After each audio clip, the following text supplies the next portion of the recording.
Hey, salut la communauté de Jeep. C'est le retour du podcast du Corbeau, parce qu'ils nous ont toujours pas annoncé la nouvelle année, alors c'est toujours le podcast du Corbeau. On attend l'annonce.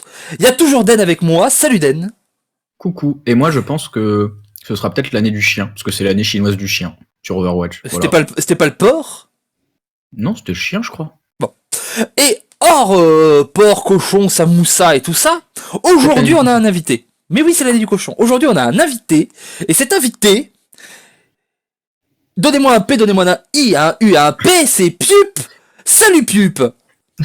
Salut Volvi, beaucoup trop de bonne humeur dans cette annonce. Ah non, mais Moi, Attention. j'ai imaginé Volvi faire un grand écart sur cette annonce. Moi, je. Ouais, c'est ça, tu vois. Ah non, mais voyez, j'ai les pompons. Vous avez de la chance que ce soit un podcast. faire ça à la YMCA. Team Jupette, c'est parti. On est là pour 2 heures. Alors, Pup, pour les gens qui te connaissent pas forcément, parce que la communauté de Jeep, c'est pas la communauté hardcore des gens du Nord, ou du Sud d'ailleurs, est-ce que tu peux te présenter en quelques mots, dire qui tu es, pourquoi on te connaît sur la scène, depuis quand tu es sur la scène, dis-nous tout, présente-toi, dis aux gens qui tu es, parce que nous on s'est quittés, mais eux ils savent pas, mais non. Alors, pour faire simple, moi je suis un vieux papy des cartes et puis de l'e-sport. Je commençais l'e-sport avec Diablo 1, à l'époque sur les modems 56K. Et je suis un peu plus connu depuis un peu plus de 3 ans, où je suis manager Hearthstone de différentes teams, et où j'essaye de pousser quelques assos dans des projets divers et variés, comme un classement Café Flop, et d'autres projets communautaires comme ça. J'organise aussi assez régulièrement des tournois. Pour ça, je suis un peu connu des joueurs compétitifs, et forcément pas la grande commune Hearthstone, un peu plus casu. C'est ça, donc aujourd'hui tu es invité particulièrement en tant que orga de tournoi, et on a un deuxième invité orga de tournoi, c'est ma personne. Oui, je peux avoir 2 personnes dans ma tête et m'inviter moi-même, j'ai le droit les gars. Et pourquoi on fait ça, Den? Tu le fais jamais, alors poum, sommaire. Bonjour. Alors moi, je suis le mec à qui on n'a pas rien prévenu et qui l'a jamais fait de sa vie. Den stagiaire. Donc il y a orga tournoi et stagiaire apparemment.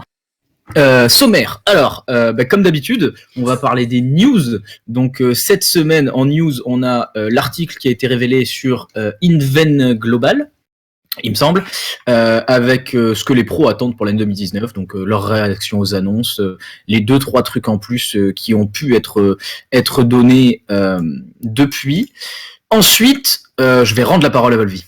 Voilà, en gros voilà, comme d'habitude on va se faire un petit bilan de ce qui s'est passé, on va revenir vite fait sur les grosses annonces, on va demander son avis à Pup sur tout ce qui est les nouveaux formats, etc. Parce que vu que c'est des nouveaux formats et qu'on organise des tournois, ça tombe bien, ça colle ensemble. Donc l'article dont vous a parlé Den, comme d'habitude on va faire la page e-sport, on va parler du tournoi qu'a organisé Pup. Vous avez vu comment on a tout mis au même moment, genre pour une fois on a un invité, il est dans l'actu, avec la bonne mère Cup qui s'est passé la semaine dernière, on va parler de la Louvar Cup qui s'est passée aujourd'hui, au moment où nous enregistrons. Ça ira très vite parce que voilà, ça s'est fait, y a pas de très très gros tournois de World, etc. On va pas passer 50 ans. Et ensuite, on va avoir notre débat. Et notre débat, il y a un nom officieux à ce débat qu'on ne vous révélera pas ici. Mais le nom officiel, c'est la coopétition dans l'e-sport. Est-elle possible? Alors Den, signification de la coopétition. Coopération entre concurrents. Voilà, on se retrouve un peu plus tard pour faire ça. Bon, sans transition, on commence directement. La grosse annonce de la semaine, c'était donc le nouveau format, le format spécialiste. Il y a déjà une vidéo qui tourne où vous avez nos avis avec Den. On a pu y réfléchir un peu plus. On a eu des nouvelles idées sur ce format. Pas mal de gens en ont parlé. On va commencer par demander l'avis de l'invité. Dis-nous, qu'est-ce que t'en as pensé, toi, Pup, de cette annonce, de ce nouveau format, de cette nouvelle méthode de qualification de tournoi, etc. Ça a donné quoi pour toi? Alors, dans un premier temps, j'ai été un peu sceptique. Et après, je me suis rappelé mon passé de joueur de cartes. J'ai joué à Magic il y a un peu plus de 20 ans. Et à Magic, on a toujours fait des tournois comme ça depuis au moins 20 ans. Bon, avec le système de sideboard était un peu différent à Magic, mais ça marchait comme ça. Yu-Gi-Oh, ça marchait à peu près comme ça aussi. Donc je me dis que si tous ces jeux de cartes qui commencent à avoir un petit peu d'expérience sont restés sur ce format, c'est que le format il est pas si dégueulasse que ça. Et de mémoire, les sideboards, ça permettait d'avoir des possibilités fantastiques et ça limitait aussi l'émergence de decks tiers 1 qui étaient incontrables. Chose qu'en Conquest on n'avait pas sur Hearthstone. Donc d'un point de vue deck building et d'un point de vue intérêt des tournois, je pense que ça va être intéressant pour les compétiteurs. Et ça va être un peu plus dynamique aussi pour les viewers. Donc sur ce coup-là, je dis bravo Blizzard, c'est à voir comment ça va se passer. Parce que bon, on sait jamais avec la commu comment ça va se passer, mais je pense que ça va relancer l'intérêt à la fois pour les compétiteurs et à la fois pour les streams, qui vont être beaucoup plus dynamiques, normalement. Sauf miroir de guerrier.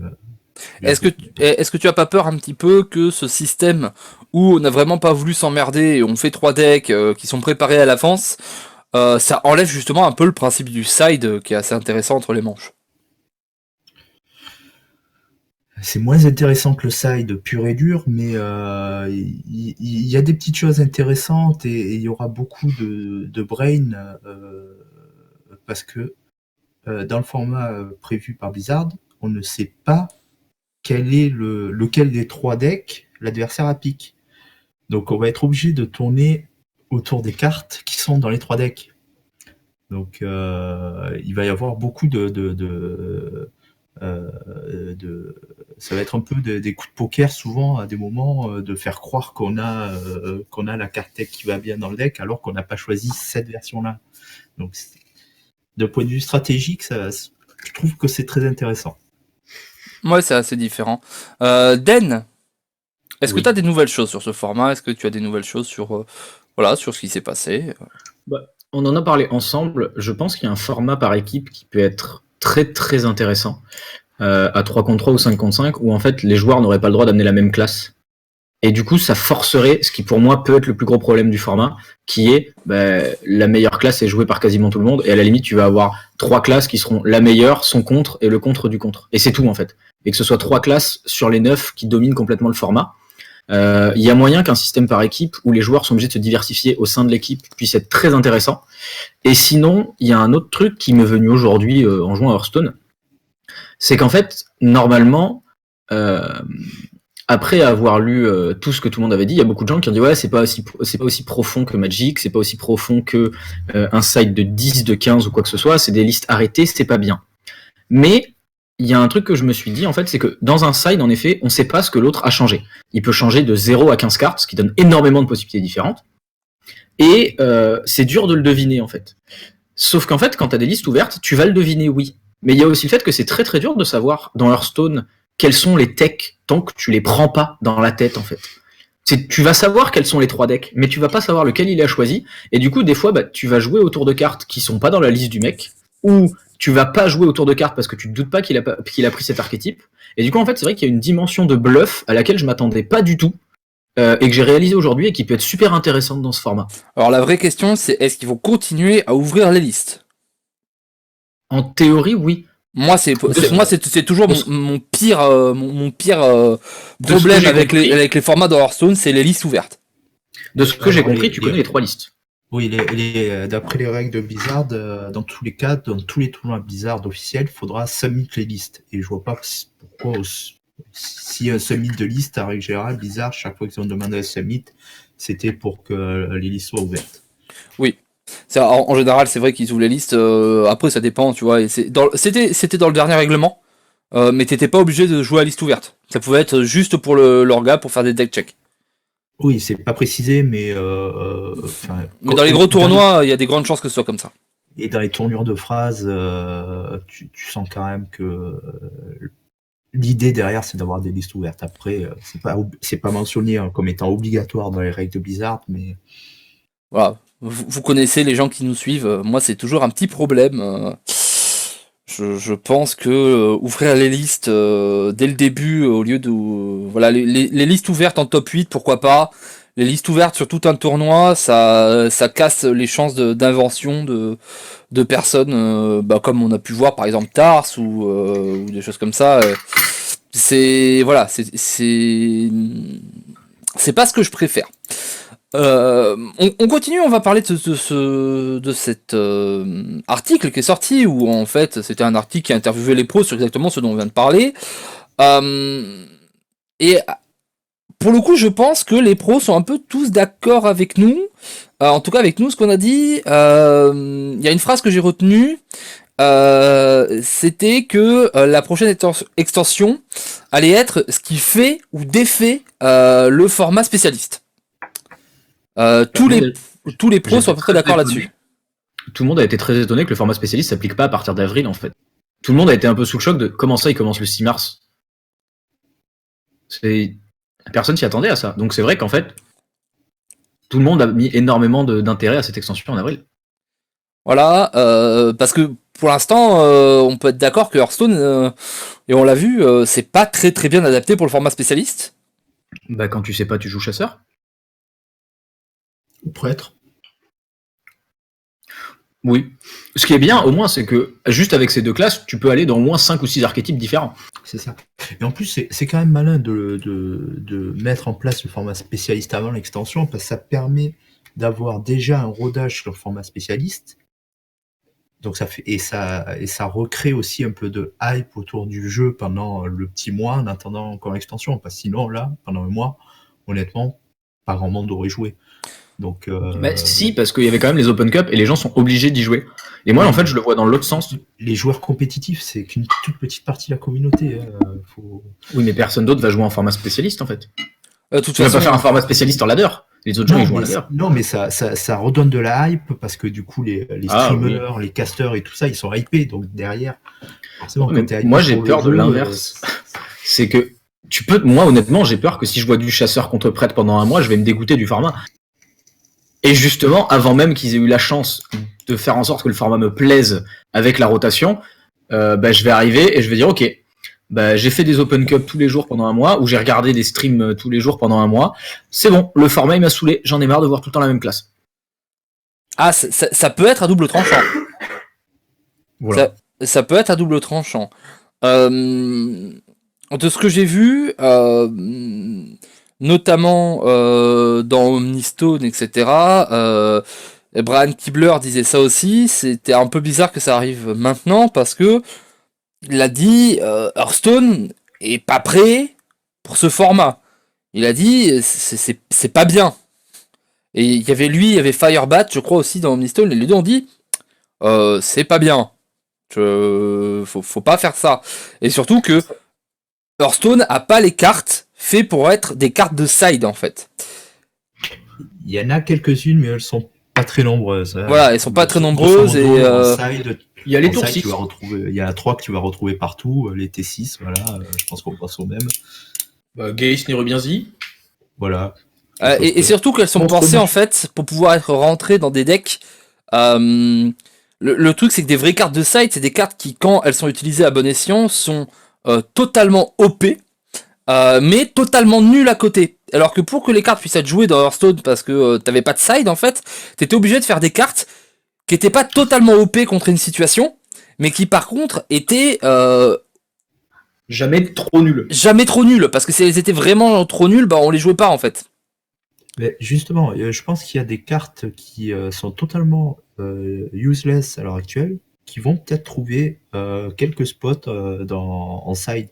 Mais je suis pas sûr du coup, vu que t'es obligé de faire le deck autour. C'est pas une carte où tu te dis, autant je la joue jamais. Si t'as besoin de jouer ce deck, t'es obligé de jouer la carte. Mais je vais te prendre un exemple. À une époque, il y avait des farfelus qui avaient tech le basilic. Tu sais, le petit basilic, bouclier divin, poisonous. À une époque, Trek l'avait au Playoff Europe en janvier. Voilà. Mais tu vois, il y a eu quelques farfelus qui l'ont fait. Mais la carte, elle était pas vraiment envisageable parce que c'était une carte tech mais qui te plombait ton deck si tu tombais pas contre le bon adversaire. Là, avec cette théorie des sides, elle va peut-être revenir. Et je pense qu'il y a d'autres cartes un peu dans le même style qui pourront être mis dans les sides. Il y en a Donc, peut-être quelques-unes, t'as raison, mais c'est malgré tout, c'est marginal. Oui. c'est très et sûrement trop à l'heure actuelle marginal pour que ça marche dans le format en fait. Je sais pas, je fais toujours confiance à la créativité des 10 ou 15 000 joueurs compétitifs de par le monde pour trouver des petits trucs surprenants et qui marchent à un instant T et qui sont rafraîchissants, quoi. Stan Cifka, ce génie. Oui, Stanislas ce génie, Tars ce génie, Sweets va forcément inventer quelque chose aussi. Donc il y a quelques joueurs comme ça qui apportent toujours de la fraîcheur, et là c'est un bon format pour amener de la fraîcheur avec des cartes qui sont justement d'habitude trop faibles pour être jouées. Voilà, il y a des gens, ils vont jouer, ils vont jouer le roi des gnomes pour faire des, euh, des matchs en mode T3 je jette ça et on espère que ça passe. Non mais voilà, va falloir voir. Malgré tout, moi je suis du côté un peu inquiet. Et deuxième truc qui était dans cet article, hors ça, le fait qu'ils étaient à peu près tous d'accord sur le fait que c'était un peu rapide, que c'était un peu en fonction de la prochaine extension. Sur tout ce qui était tournoi, etc., il y a eu ce tweet de Galocott qui a dit bah voilà, le nouveau méta c'est le speedrun d'inscription. Oui. Parce que juste quelques heures après le moment où les inscriptions pour les différents premiers tournois ont été lancées et même pas annoncées, hein, que c'était ouvert, ça a été annoncé après, il y avait déjà des nombres d'inscrits qui étaient totalement ridicules avec des 500 sur 224. Voilà, il n'y a pas un jour, il faut pas rater un jour, t'as pas le droit de partir en week-end, et ça avait pas été annoncé, donc maintenant que ça va être annoncé et que les gens ont vu ça, va falloir s'inscrire en 1 heure, voilà, va falloir spam F5 sur Battlefly. Est-ce que vous êtes d'accord avec les pros et que vous pensez que ça va être un problème? Je suis sûr que ça va être un problème. Ça va être un problème dans les 3 premières semaines de chaque saison, comme ça l'était avec les Open Cup avant. Hein. Je sais pas si vous avez joué ces Open Cup, moi je le faisais. Les Open Cup sur EU, fallait pas te rater au check-in, à l'enregistrement et au check-in, quoi. C'était vraiment après sur Asia où il y avait des gars qui allaient faire leur coupe sur les serveurs Sudam, mais les Open Cup en Europe sur les sites finlandais et compagnie, c'était pris d'assaut systématiquement. Donc ça c'est quelque chose qu'on a déjà connu il y a 2 ans et demi, 3 ans. Voilà, donc en gros, il y a des problèmes et on règle toujours pas les problèmes chez Baby, quoi. Bah comme d'hab. Mais Nerf Open Cup. mais dans l'absolu, c'était le problème, il était là, mais c'était pas un réel gros problème. Tu ratais des fois une inscription ou quoi, mais dans l'absolu, les purs hardcore pendant 3 semaines, ils sont à bloc, et après il y a un peu plus de place pour les joueurs un peu moins hardcore. Oui, bah forcément, de toute façon, mécaniquement, il y a toujours une personne de moins à inscrire, hein. C'est ça, donc moi ça m'affole pas plus que ça. Il y aura toujours de quoi s'éclater, et vu le nombre qu'il y en a, je pense que c'est toujours faisable. C'est vrai que, vu qu'il va en avoir une tétrachier, comme on dit, À 212 par saison. ça va faire de la place. Bon, sans transition, parce que je pense qu'on a parlé, l'actu c'est fait, vu qu'il n'y avait pas beaucoup d'autres actus, on attendait ça, à part les actus drama bien entendu. Il y a une autre actu dont on n'a pas parlé, et ça s'est fait juste après qu'on a enregistré le dernier podcast, et j'ai décidé, moi, de pas en parler là, parce que ça avait été assez évoqué sur Judgeip, c'était tout ce qui a été l'affaire de licenciement chez Blizzard, etc. Si on devait en parler, si moi je devais en parler, je pourrais plus jamais parler à un CM de chez Blizzard alors que je les aime bien. Du coup, on va pas en parler. Voilà, on évite le sujet comme des gros lâches que nous sommes, bien entendu. Non, je suis un gros lâche. Allez, l'e-sport, et du coup l'e-sport, ces derniers temps, bah c'est pas grand chose au point de vue inter. Mais au point de vue français, on a toujours l'amicale des organisateurs de tournois qui nous claque des petits tournois et des petites LAN à droite à gauche en permanence. Et la semaine dernière, c'était la Bonne Homero Cup. La Bonne Homero Cup organisée par Monsieur Piup. Exactement. Monsieur Piup, comment s'est passée cette Bonne Homero Cup? Qui il y avait comme gros joueur? Qui a gagné? Combien il y avait de cash prize? Est-ce que les gens sont repartis avec des trucs délicieux qui viennent du sud-est? Voilà, dis-nous tout. Alors, il y a 2-3 qui sont repartis avec une belle gueule de bois, ça c'est sûr. Très marseillais, ça. C'est- Ouais, c'était surtout les locaux, ouais, bizarrement. C'est l'avantage de faire un tournoi dans un bar, hein, dans le sol d'un bar, c'est que à l'étage il y a le bar. Donc il y a quelques-uns qui ont pu en profiter.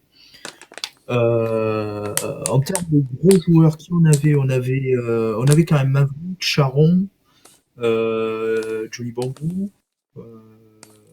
Vous étiez combien au total? On était 35, je crois. C'est un chiffre respectable.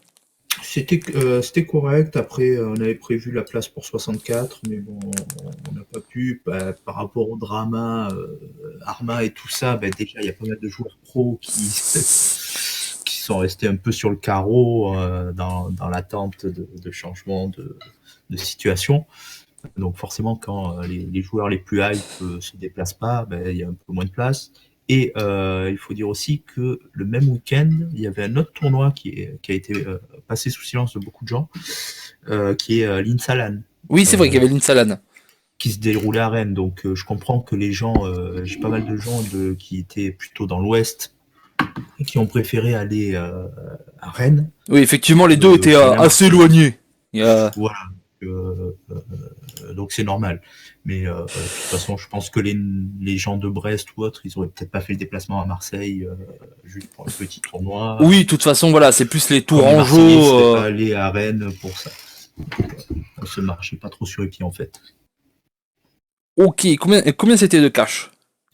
2000 euros. Solide. 2000 euros de cash prize. Est-ce que les 2000 euros, c'est toi qui les sors parce que t'es un mécène ou vous avez pécho vous avez pécho du sponsoring? Non, on voulait pas faire de sponsoring sur cet event. C'était le premier event de cette taille qu'on faisait sur Hearthstone au niveau de ce bar et avec l'assaut qui gère les events. Donc on voulait pas passer par du sponsoring pour une première édition. On voulait déjà faire par nous-mêmes, seuls comme des grands, pour montrer qu'on savait faire. Et on verra pour les prochaines éditions pour aller chercher du sponsoring pour faire quelque chose d'encore plus intéressant pour les joueurs. Ok, du coup c'était tout à la charge de l'assaut. Oui, en partie. Solide. En partie l'assaut, en partie moi. Voilà. Voilà, tu as claqué ton PEL. Et du coup, qui est reparti avec ce PEL? C'est quoi le top 3 de ce tournoi? Alors, le gagnant, c'est Flash Noir. Ça me fait plaisir parce que c'est un joueur que je coachais jusqu'à il y a très peu de temps. Le second, c'est Fireon. C'est un joueur tout à fait local qui habite à 200 mètres du bar, que je connaissais pas, qui est venu là, qui s'est fait enjailler à ce tournoi par un de ses potes, et voilà, qui a fini second. Et le troisième, j'ai un doute. Si, c'est Max, de la Max Team. Un streamer qui se tape des bonnes barres, qui joue pour le fun et qui a plutôt bien marché dans ce tournoi, quoi. Ah oui, la Max Team, il faisait du coaching en direct à une époque. Ouais, ils font plein de trucs, c'est très bon enfant ce qu'ils font. Voilà, ça prétend pas être professionnel du tout, mais il y a une très bonne ambiance et c'est agréable quoi d'avoir ça sur un jeu, quoi. Des gens qui se prennent pas la tête et qui rigolent, mine de rien. Des gens motivés. Du coup, un bon tournoi, t'es content? Est-ce qu'il y aura un bon Mercup édition 2? Oui, c'est prévu. On n'a pas encore fixé de date et tout parce que on attendait de voir comment le jeu va tourner avec la nouvelle saison, voir un peu les dates des autres tournois en France et essayer de pas tous se marcher sur les pieds si possible. Mais je pense qu'il va y avoir quelque chose. J'espère faire ça au beau jour, histoire que les gens qui viennent à Marseille ils puissent y rester quelques jours, histoire d'aller mouiller les papates. Au beau jour, donc en fait en ce moment, hein, parce qu'apparemment on est en été, moi je suis sûr, on m'a menti, c'est pas l'hiver. Oui, c'est 22 degrés cet après-midi. Bon. Ouais, nous à Bordeaux on avait 26, quand j'ai vu ça sur le truc j'ai fait mais qu'est-ce qui se passe? Il y a un problème ou quoi? Ah, le réchauffement climatique. Bon, donc le Bonne Cup, c'était la semaine dernière, ça s'est bien passé, et un autre tournoi qui apparemment s'est bien passé, c'était le tournoi qui s'est passé cet après-midi, je crois que c'était ce week-end en entier, je sais pas si c'était sur 2 jours ou un jour, je crois que c'était sur 2 jours. C'était sur 2 jours. C'était sur 2 jours, c'est ça. En fait, le samedi, ils ont fait... on va déjà dire le nom du tournoi. C'est le Louvre Game. En Belgique. Et le tournoi il s'est déroulé le samedi, ils ont fait toutes les phases de poule et le début du bracket playoff.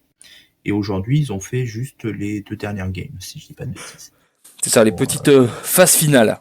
C'est ça, la finale et la petite finale. Alors, Louvre Game, c'est un peu, j'allais dire vieux, non, mais ça a quelques années déjà, cette structure. Ça a quoi? Ça a 3-4 ans, Louvre Game? En Belgique, quelque chose comme ça?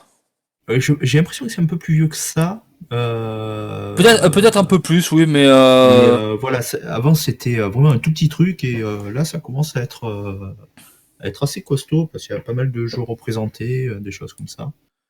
voilà, bah, forcément, ils grandissent petit à petit. Je ne sais, alors je sais que c'était 36 joueurs. Je ne sais plus du tout combien il y a eu de. C'était limité à 36. Je sais pas si je sais pas s'ils les ont eu. Je crois qu'ils les ont eu. Et comme il parle pas parce il se dit pour l'instant je suis tranquille, bah c'est Den qui va nous faire qui va nous faire le résumé du top 4 de ce tournoi. Vas-y Den. Helios Gaming. Voilà. Je crois que c'est la première fois en France, et c'est peut-être la première fois à l'international aussi, que sur Hearthstone, une équipe prend les 3 premières places du tournoi. Je crois que d'ailleurs c'était les 3 Helios ou il y en avait plus. Il y avait plus. Il y avait aussi Starship. D'accord, donc voilà, donc Starship qui détruit les statistiques de son équipe. Ouais. On n'est pas passé loin du record du monde, mais voilà, Starship, tu t'arrangeras avec tes potes. Mais voilà, exceptionnelle performance de Helios qui du coup fait 1, 2 et 3, avec Zim en 1, Pilou en 2, Chaton en 3, si je dis pas de bêtises, ou l'inverse avec Chaton et Pilou. Chaton en 3 et la finale c'était Zim Pilou. Donc, voilà, du coup c'était bien Zim 1, Pilou 2, Chaton 3. C'est ça. Et en 4, un joueur qui s'appelle Kimberley 402, que je connais bien parce que je l'ai aidé à préparer le tournoi. Et voilà, du coup je suis très content qu'il ait fait une bonne perf. Mais sinon... Voilà, et juste pour rebondir là-dessus, au vu des joueurs qui avaient, effectivement, les 3 Helios faisaient figure de favoris, de par leur passé, leur expérience et leur niveau de jeu. Et on se rend compte que les favoris... ils ont assumé. Donc, ça effectivement, parce que je suis en train de regarder les gens. Il y avait quelques autres joueurs un peu connus qui ont déjà fait des choses, mais il y avait Osiris. Ouais, il y avait Gaboom. Il a été connu. Il y avait Gaboom, il y avait Zoroark qui a fait 2-3 trucs, Saucisse Swan aussi, mais voilà, c'était voilà, les trois. Les 3 favoris, c'était quand même les Helios, et ils ont tenu leur rang, donc ce qui prouve que...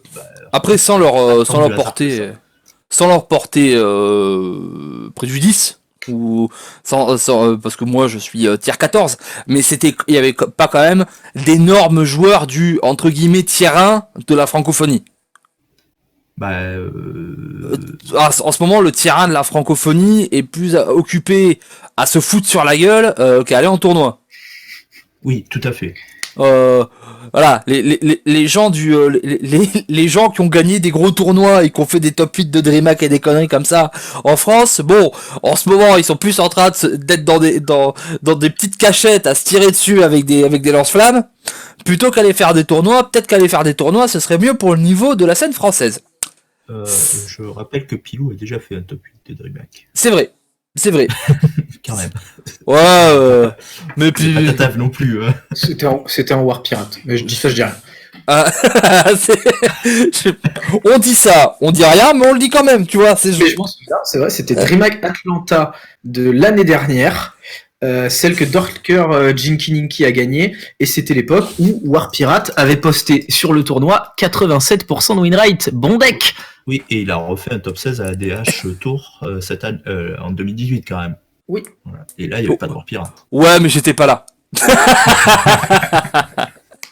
Non mais oui, Pilouk était le favori et du coup bah il tient sa place de favori. En vrai c'était lui et Zim étaient favoris large quelque part.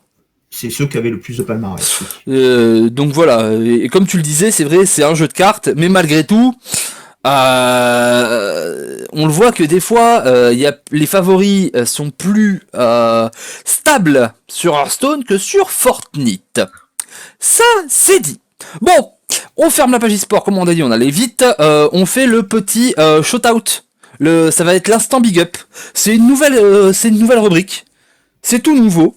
C'est fait pour faire la petite transition. Du coup, Den, tu me fais un petit jingle de transition. C'est l'instant big up, big up. Du coup, l'instant big up, ça n'a absolument rien à voir avec Hearthstone. Ce week-end, il y avait la Lyon eSport. Et si vous ne suivez pas, parce que vous suivez que Hearthstone et que vous ne suivez pas ce qui se passe sur Fortnite, League of Legends, vous avez peut-être pas suivi la Lyon eSport. Il s'est passé quelque chose d'incroyable et j'ai envie de leur mettre un énorme big up. Ils se sont fait DDoS tout le week-end dès qu'ils lançaient le tournoi Fortnite, dès que les influenceurs se lançaient sur Fortnite, dès que ça commençait sur Fortnite. Tout tombé, et ça faisait tellement tout tomber dans la stalle que en fait le tournoi League of Legends ne pouvait pas avoir lieu parce que tout le net sautait. Donc c'était la catastrophe. Et c'était vraiment à chaque fois que Fortnite se lançait, la personne qui faisait les DDoS avait quelque chose contre Fortnite, ou peut-être contre la team d'influenceurs qui jouait sur Fortnite et qui streamait. Ils ont annoncé du coup l'arrêt du tournoi Fortnite. Du coup cet après-midi on a vu des gens qui faisaient des lives Lyon eSport depuis un zoo en stream avec leur téléphone parce que bah ils pouvaient pas jouer, ils pouvaient pas streamer Fortnite vu que le tournoi était annulé. On a vu des premiers tweets de gens qui disent c'est abusé. On a vu des gens dire mais arrêtez de taper sur eSport, c'est pas leur faute, ils se font attaquer, etc. Tout le monde a fait le truc. Et là ce soir le coup de jarnaquerie, il nous annonce qu'en fait le tournoi Fortnite il a pas du tout été annulé, qu'ils l'ont fini, qu'ils annoncent les résultats et qu'en fait ils ont fait un gigantesque coup de bluff en disant qu'ils l'avaient annulé, en disant aux streamers de faire style c'était annulé. Comme ça les mecs qui étaient en train de DDoS, ils ont juste arrêté de DDoS en mode c'est bon on les a eu et ils ont pu finir leur tournoi. Et j'ai envie de te dire, réussir à mettre une telle quenelle à des mecs qui te font chier, quelque part c'est beau. Alors, je mettrai un petit bémol. Alors, de la part des organisateurs, c'est ultra classe. C'est être capable d'aller au bout, quelles que soient les conditions, etc. C'est ce qu'on demande c'est ce qu'on demande en théorie à des organisateurs. Et en plus, là, ça a été fait avec ingéniosité, pas de violence. Il n'y a pas eu de porter plainte contre les mecs qui DDoS parce qu'ils auraient très bien pu. Hein. Oui, il n'y a pas eu de LBD 40 ni rien quoi. Voilà, il n'y a pas eu de lynchage public en stream, parce qu'avec la quantité d'influenceurs qu'il y avait à la Lyon eSport, s'ils découvraient d'où ça venait, ils auraient pu littéralement démolir la personne pendant des années sur les réseaux. Mais en même temps, les gens qui ont fait le DDoS, il faut quand même avouer que ils ont réussi à faire à empêcher le stream du tournoi Fortnite de la Lyon eSport. Et c'est quand même pas rien. Oui, et le gros problème c'est que ça a marché une fois. Ça marchera plus deux. Donc il va falloir trouver des solutions avant le prochain tournoi de Fortnite. Alors la question c'est est-ce qu'ils ont voulu à la Lyon eSport ou à Fortnite? Parce que pourquoi à la Lyon eSport particulièrement en étant à Fortnite, il y en a plein. Mais en fait ils s'attaquaient pas du tout dès que quand ça jouait que sur LoL, ça attaquait pas et dès que ça lançait Fortnite, ça faisait un DDoS. Mais du coup c'est peut-être une structure qui voulait... C'est peut-être une structure, c'est peut-être un concurrent. On peut penser à plein de trucs, hein. On se rappelle que... alors on va en parler, mais il y a des structures de type tentaculaire, avec des gens, avec certains postes qui portent des chemises saumon, comme on dit, qui auraient demandé à des stagiaires de faire des faux sites sur lesquels on met en hand le concurrent. Voilà, on le sait, hein, l'e-sport c'est un panier de crabes, ça peut être des coups de pute, hein. On le dit. Mais on va pas commencer le débat d'après de suite. Voilà, c'est le big up. Est-ce que toi aussi tu trouvais ça cool, Pup? Bah, moi ce que j'ai apprécié, c'est pas tellement le petit coup de gernac comme tu dis ou quoi. Ce que j'ai apprécié, c'est que ils tiennent le tournoi pour les joueurs. Et ça c'est très rare, surtout surtout Blizzard le fait jamais. Non. Blizzard, voilà, j'ai été admin à certains tournois Blizzard, admin officiel, hein, blablabla. Blizzard, c'est tout pour le stream et les joueurs, on s'en fout. Là, ce que j'ai apprécié, et c'est dans cet état d'esprit que je fais mes tournois et que toi aussi tu les fais, c'est d'abord on pense aux joueurs et après, si on peut, on essaie de faire la com. Et rien que pour ça, bravo la Lyon eSport parce que penser aux joueurs en premier, c'est rarissime. Et vu les emmerdes qu'ils ont eu l'année dernière et tout, c'était beau qu'ils fassent ça encore. Après, heureusement qu'ils ont fait ça comme ça, parce que si ça avait été géré comme l'année dernière, où il y a eu pas mal de problèmes, il y a eu pas mal de coups de gueule, et à raison, l'année dernière, parce que l'année dernière c'était pas des DDoS, c'était des erreurs clairement, parce que ça avait été mal géré en amont.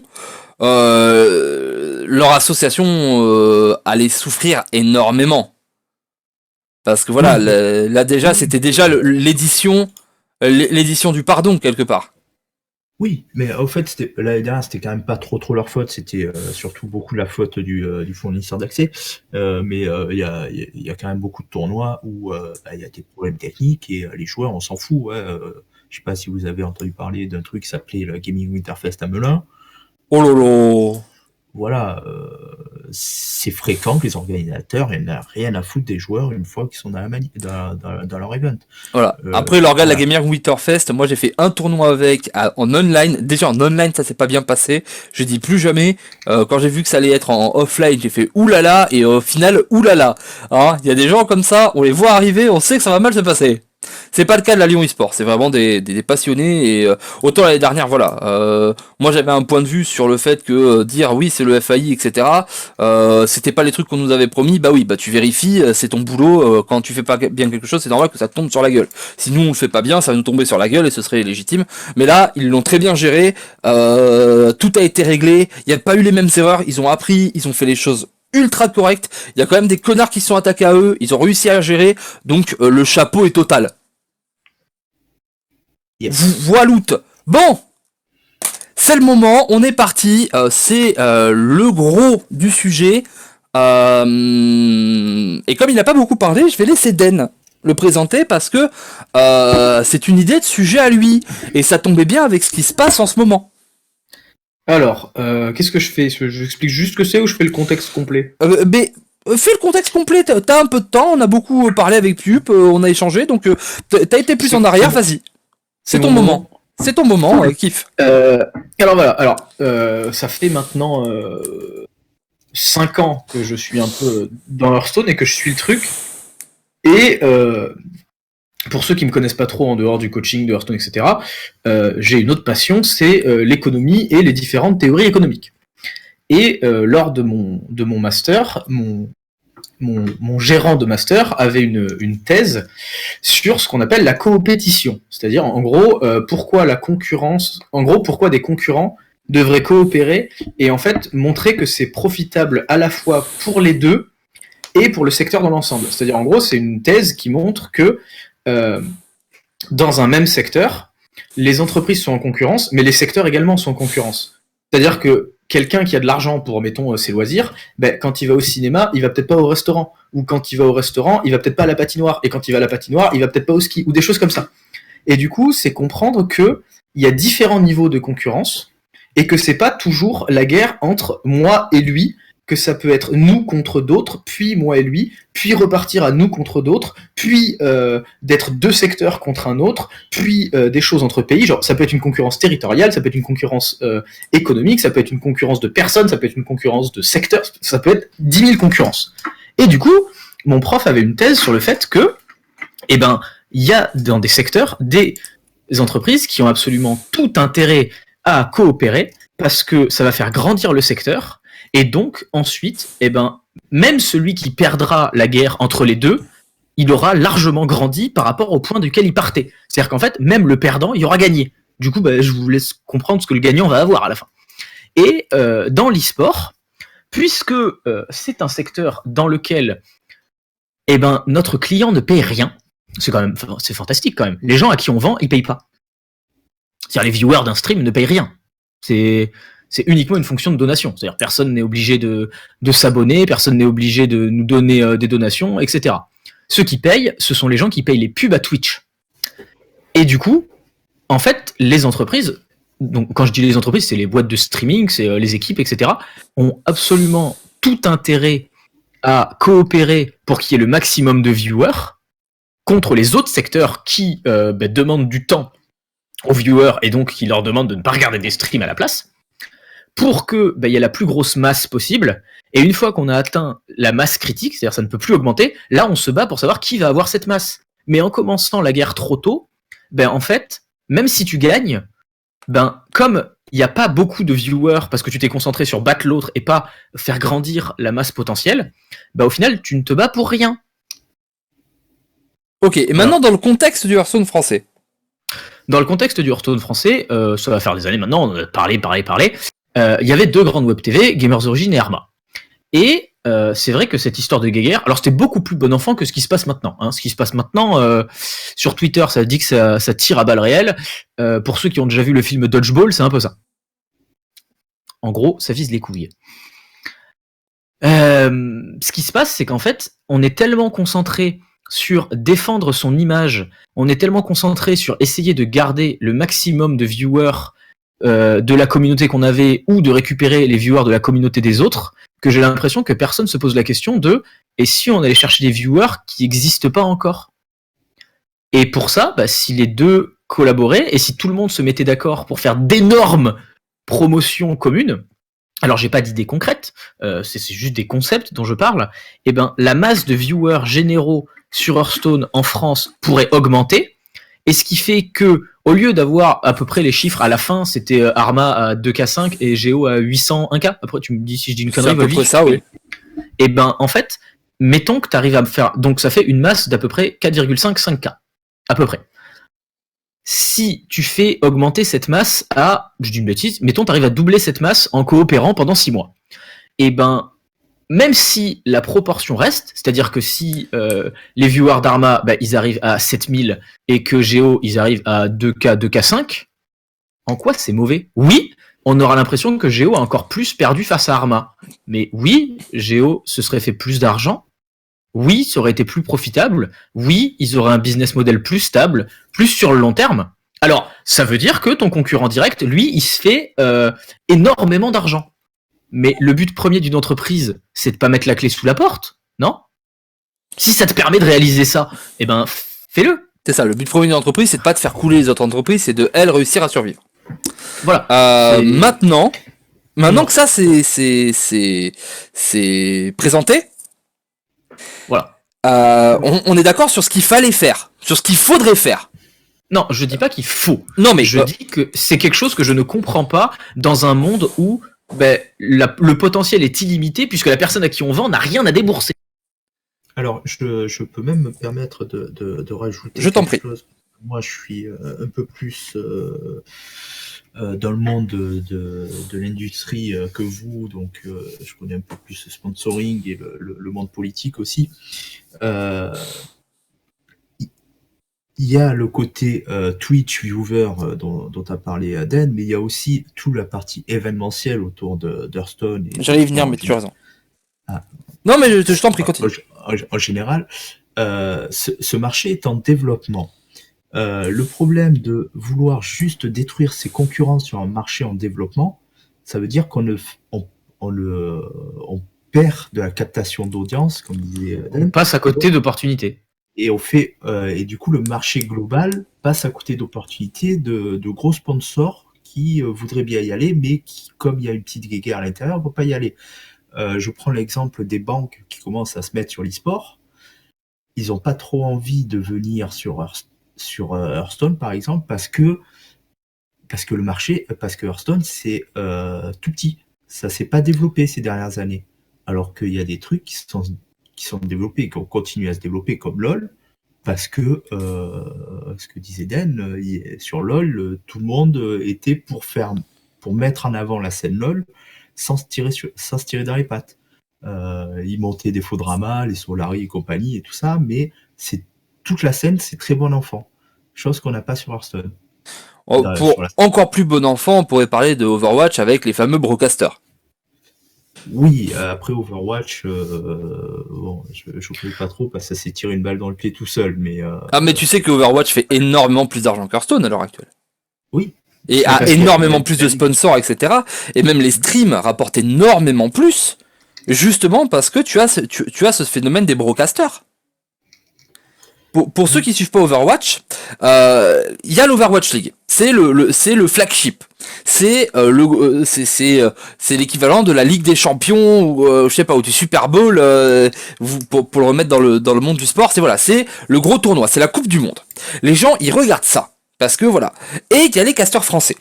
Et Blizzard a fait sa propre chaîne pour caster sur cette chaîne. Pour caster sur la chaîne Overwatch FR. Ils ont fait pareil, on a appelé Hearthstone FR. Sauf qu'il y a une différence. C'est que d'un côté, sur Hearthstone, on a eu une petite guéguerre. Avec une grosse guéguerre avec des gens qui n'y sont pas allés. Des gens, comme ça s'est fait... Alors, on dit... C'est pas des gens qui n'y sont pas allés, c'est des gens qui se sont vus refuser le droit d'y aller, interdire le droit d'y aller.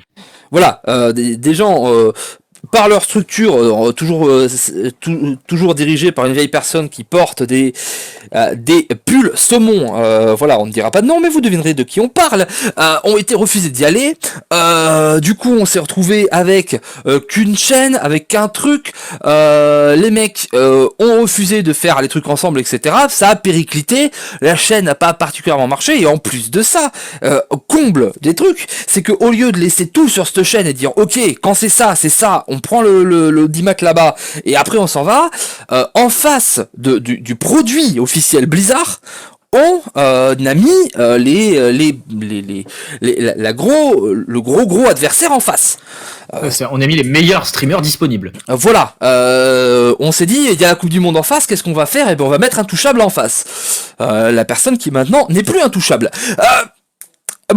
Automatiquement, ça a montré, et c'était visible, genre, ok, il y a une structure qui est contre Blizzard, qui s'attaque à Blizzard. C'était du frontal, hein. On va le dire.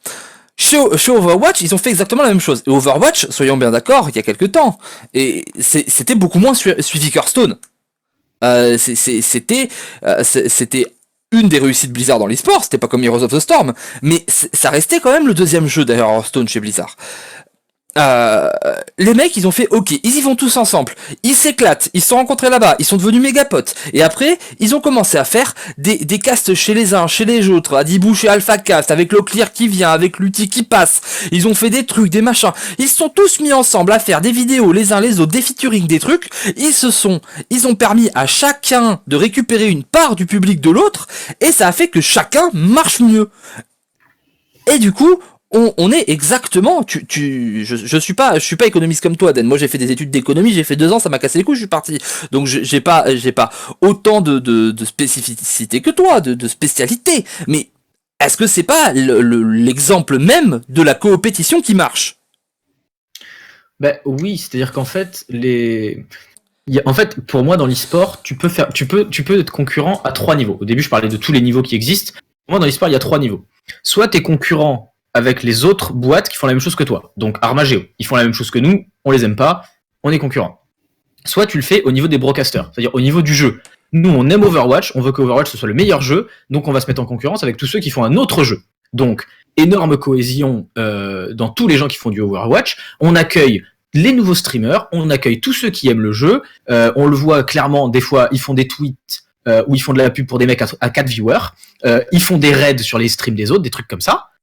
Et ensuite, t'as le niveau en dernier, qui sont les gens avec qui t'es en concurrence pour avoir un sponsor. Donc là, on s'en fout du jeu, on s'en fout de ce que tu fais, c'est je veux lui, tu le veux aussi, concurrence.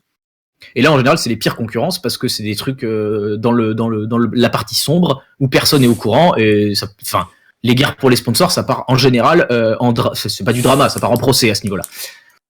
Mais pour le drama, il y en a un peu. Et Pup, Voilà. on va le dire, aujourd'hui, toi, moi, maintenant, on est des vieux de la vieille.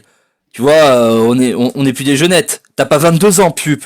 T'as pas de détournage, mais t'as pas 21 ans, tu viens pas de sortir des jupons de ta maman. Non, Ah, si je jouais à Magic il y a 20 ans, c'est que Ah. j'ai un peu plus de 20 ans. Voilà, donc on peut lancer des dossiers. Oh oui. Parce que, voilà, en France, il y a eu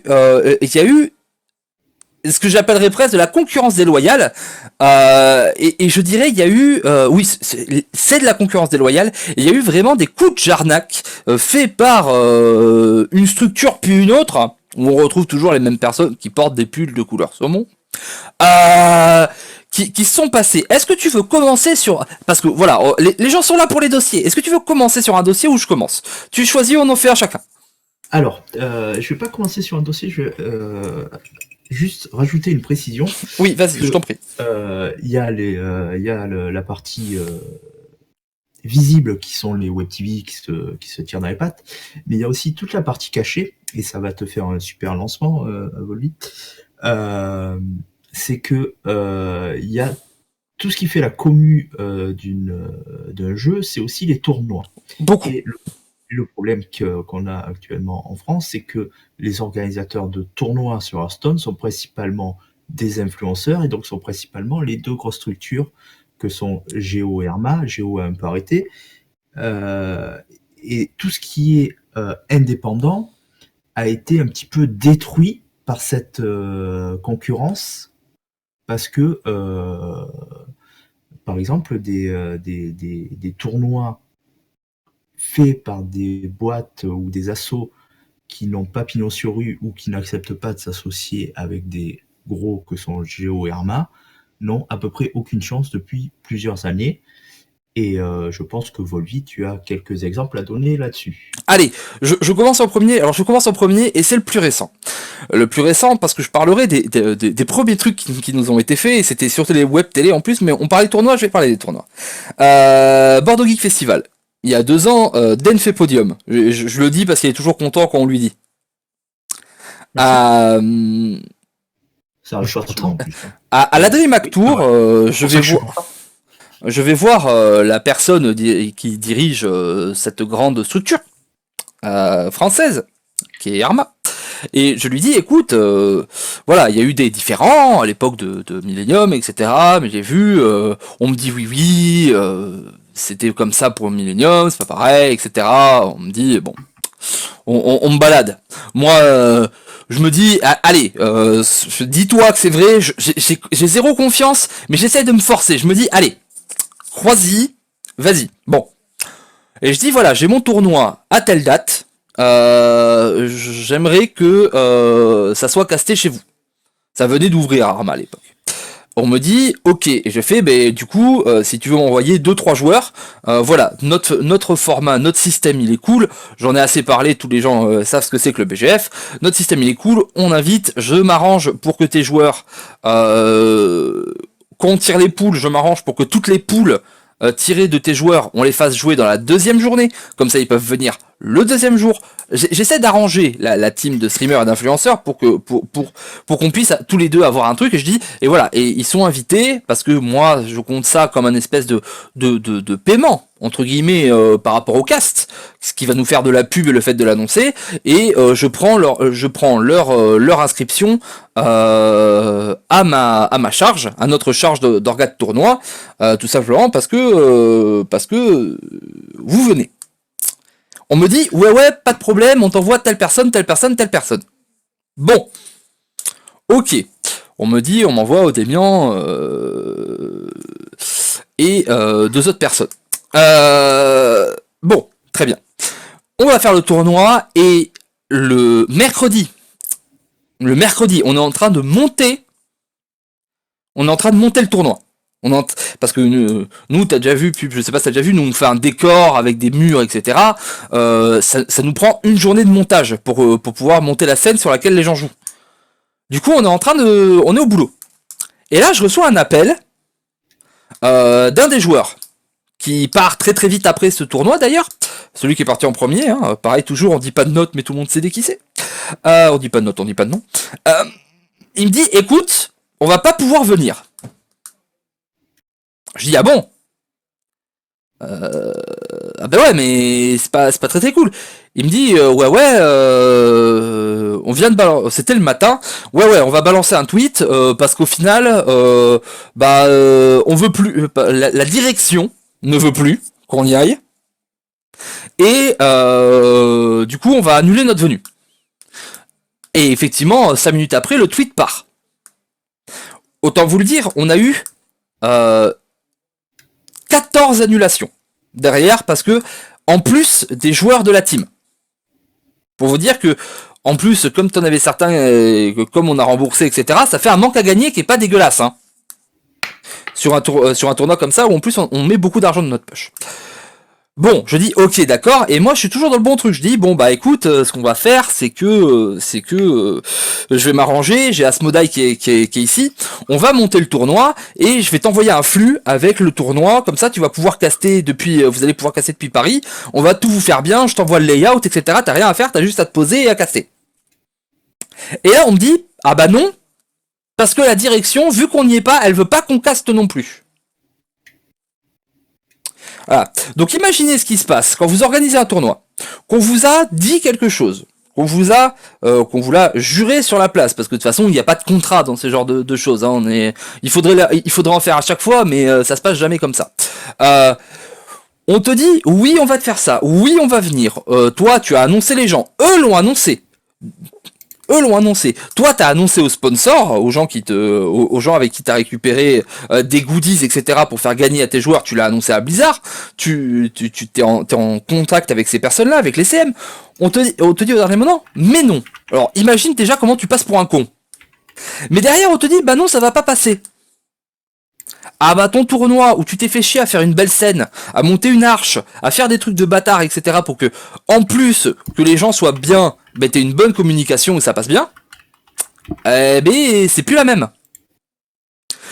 Donc, la personne qui est partie après, je lui ai dit, écoute, tu m'as donné ta parole d'homme, etc. Et la personne l'a fait et s'est mis en porte-à-faux, parce que la personne a des énormes boules, et contrairement à la direction, tient une parole.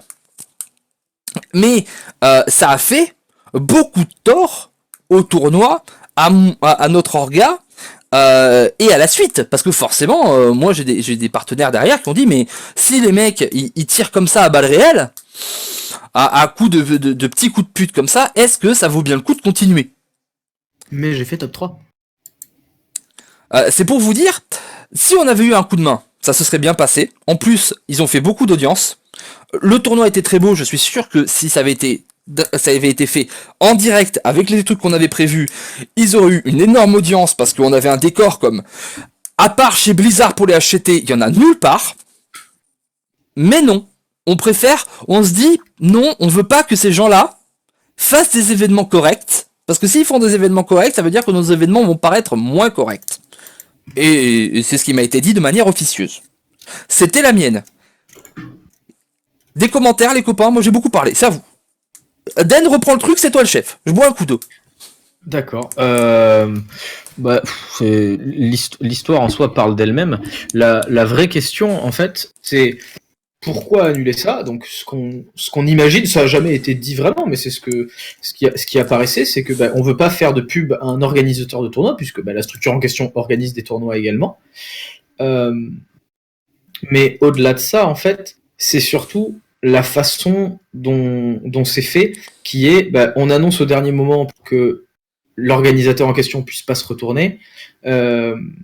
C'est une décision forcée sur les joueurs, c'est-à-dire c'est même pas les décisionnaires n'appellent pas les gens qui vont en pâtir le plus, ils préviennent juste leurs joueurs en disant vous vous débrouillez avec ça. C'est vraiment ça en fait qui me gêne le plus dans tout ça, c'est que ok, à la limite, honnêtement, Volvi, te connaissant un peu, je pense que si la direction de cette structure t'avait appelé et t'avait dit on est désolé, on pense que ça va marcher et ça nous fait chier que ça marche, désolé, on n'envoie pas nos joueurs. Bon, tu l'insultes, évidemment, pendant le call, mais je pense que ça tient pas très longtemps. Au bout d'un moment, tu fais ok, au moins je sais à quoi m'en tenir. Ça a l'air con, Mais au moins, ok, c'est la guerre. Mais c'est dit, tu vois, c'est les yeux dans les yeux, bah écoute, c'est la guerre. Là, le problème en plus, c'est que c'est fait de la pire des façons, quoi. Pup, ton avis, j'imagine que ça ne te surprend pas beaucoup. Non, ça me surprend pas le moins du monde. J'ai eu exactement la même chose pour Voilà. le tournoi que j'avais organisé. Ah bah voilà, mais du coup, c'est à ton tour. Raconte-nous le pourquoi du comment de toi, ce qu'on t'a fait, parce que toi aussi, t'essaies d'organiser des tournois. Qu'est-ce qui se passe avec c'est bizarre, c'est à peu près tout le temps la même structure, on remarquera. Oui. Alors, là, on va remonter en 2016, quand j'avais organisé un tournoi lors d'une grosse convention qu'il y a à Marseille qui s'appelle le Hero Festival. Mhm. Une convention qui ramène chaque année plus de 40 000 personnes, donc c'est pas... Voilà, c'est un peu la PGW de province, quoi. Hein. Et du coup, ce que j'avais fait, c'est j'avais organisé le tournoi. Il y avait des qualifiers online pour avoir 8 joueurs. Et j'avais 8 joueurs que j'invitais. Donc moi, j'étais parti pour inviter un joueur de chaque grosse team. Et donc, j'ai demandé à toutes les grosses teams de m'envoyer un joueur. Donc, moi, on m'avait dit, toutes les teams m'ont dit, il n'y a pas de problème, on t'envoie quelqu'un. Le premier contact, je regarde la conversation en même temps. Le premier contact où on m'avait dit ça, c'était le 13 septembre. Et au final, on m'a dit le 3 novembre, je n'ai pas le temps de regarder ça, vois avec un des joueurs qui te dira. Donc en 2 mois, on m'a juste baladé en me disant chaque fois oui, c'était intéressant pour nos joueurs, c'était intéressant. Et au final, quand j'ai demandé aux joueurs directement, ils nous ont dit ouais, c'est pas trop intéressant parce que en fait, si on vient, on perd de l'argent. Parce que se déplacer en week-end, ils n'étaient pas payés ils étaient obligés de poser des jours de congé pour ça. Et donc, si c'était pas la structure directement qui les envoyait au tournoi, eux, ils perdaient de l'argent. Enfin, ils étaient obligés de poser des jours de congé et donc de perdre de l'argent pour venir. Et donc, du coup, je me suis retrouvé à 3 jours du début de mon tournoi avec des invités qui ne pouvaient pas venir. Mais bon, comme je suis pas né là derrière pluie, j'avais prévu des backups. Mais ouais, c'est la même théorie. C'est au dernier moment, après moult relances, on te dit que finalement non. Et c'est pas la direction qui le dit. C'est les joueurs eux-mêmes. C'est les joueurs eux-mêmes qui se sentent, qui sont quand même, je les connais un peu entre tous depuis le temps, qui ont quand même une certaine éthique personnelle, qui le disent. Mais la direction ne le dira jamais. Et donc ça j'ai eu ce cas-là sur le tournoi, je sais plus comment il s'appelait celui-là, Cardi-Rose. Voilà, du coup, on est d'accord, on est en train de voir, quand il y a des crimes, c'est comment? C'est un mode opératoire. Un mode opératoire. Petit détail, j'avais pas précisé aussi pendant le Cardi-Rose, ça m'est pas arrivé que sur le Cardi-Rose, mais sur le Cardi-Rose c'était assez frappant. J'avais dit que j'avais fait 4 qualifiers online. Sur les 4 qualifiers, bizarrement, il y en a 3, il y avait des qualifiers Honor League le même jour. Ah bah ça c'est marrant. Ah bah tu sais quoi, on est en train de plus en plus voir un mode opératoire. Voilà. Est-ce que je te la laisse Den celle-ci après? Non, je t'en prie, fini, je reprends après. Voilà, et donc du coup il y avait j'avais des joueurs qui venaient pas faire mon qualifier parce que le qualifier en League c'était quand même un peu plus intéressant, sachant qu'il y avait autant à gagner à mon tournoi qu'à une Honor League, mais voilà, j'avais pas la puissance marketing des streamers de chez Millennium à l'époque, quoi. Alors, Den, Parce que toi aussi tu l'as vécu, l'histoire, la genèse de ma non-appréciation de la personne qui porte des pulls saumon. Ça fait un peu John le Rouge, tu sais. Du coup, j'aime bien cette manière de le dire. Est-ce que tu veux raconter l'histoire de comment le Super Clash a été tué à petit feu? Non. Moi, je veux faire des généralisations et parler économie. Parce que moi j'ai dit que justement, l'intérêt de ce podcast, c'était de montrer pourquoi il fallait collaborer. Et on est en train de faire comme eux et c'est du sucre sur le dos des gens. Alors, même si je suis d'accord, il mérite de se péter la gueule, et ben j'ai quand même pas envie d'y participer. Ok, d'accord. Mais du coup, je fais la petite histoire du Super Clash pour montrer qu'il y a bien un mode opératoire, qu'il y a bien un souci. Et après, tu repars sur l'économie et tu viens nous sauver en disant qu'est-ce que tu préconises pour sauver le futur de l'e-sport français sur Hearthstone.